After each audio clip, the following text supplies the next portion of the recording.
36-year-old Fidel Bardalez left his home in Alta Vista village, Stanquick, at around 7 o'clock on Friday night. On Saturday morning, his body was found along the Hummingbird Highway between miles 15 and 16. He had been brutally murdered, beaten, and chopped to death. Accordingly, he was found with chop wounds to the head, to the face. We found his tooth on the road, pieces of flesh and hair is still on the roadside. Accordingly, from what we saw the next morning, the attacker met him on the right-hand side of the road.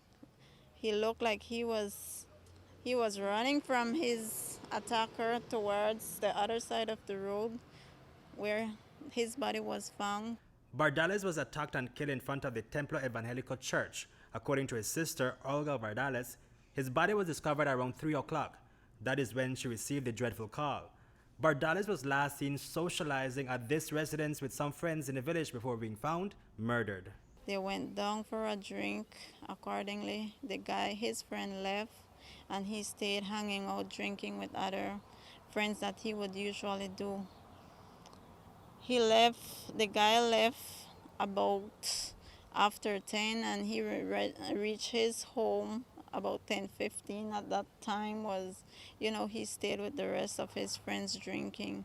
So we don't know at what time the incident happened. He just went to the bar, bought a drink, and then he headed to a friend's house, and that was where they were drinking with other guys. Did Mr. Bardalez tell you that he had any issues with anyone, beef? He has received threats to anyone? No, he was usually drink, go out, hang out. He go to the bar instead, fast drink. He go to the bar at Alta Vista, but nothing that he would have said to us that someone had threatened him. But something was bothering Bardalez. He left his home with a machete for protection, as he would normally do, given the remoteness of the area and the dangers that lurk.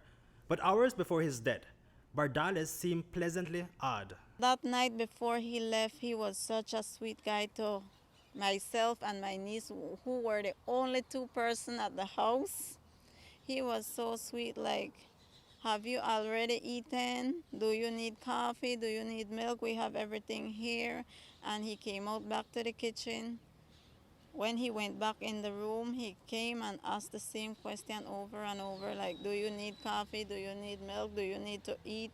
He doesn't do this daily or regularly? No. So it was surprising. It was surprising to us that something was really changing, that, I don't know if he felt his death already but he was such a sweet guy before he left at 7. And before he left, you were told me that he was sharpening his machete. Yeah, like he usually does when he comes out. That was what he did. But he left, and, he was so sweet and cool that day. Do you know whether or not his machete was found, or did he had his machete with him when he left the house? Or? No, that was being left at his friend's house near the roadside, because it's still there at the moment. He would carry it for protection. Yeah, he would carry that for protection every day, because we live a distance away from the road. Who would want to kill him? That is what we want to know at this point. It's not actually who, it's why they kill him the way they killed him. Because to us, he had ups and downs with his friends, but not to the extreme that we would have expected something like this to happen anytime. I wouldn't say he's a sweet guy like how people would say. No. He had his high-tempered. He was, he had his ups and downs with guys out there. He was not all that, but to say that we would have expected something like this, no. We're still in shock. Reporting for News 5, Hipolito, Novelo.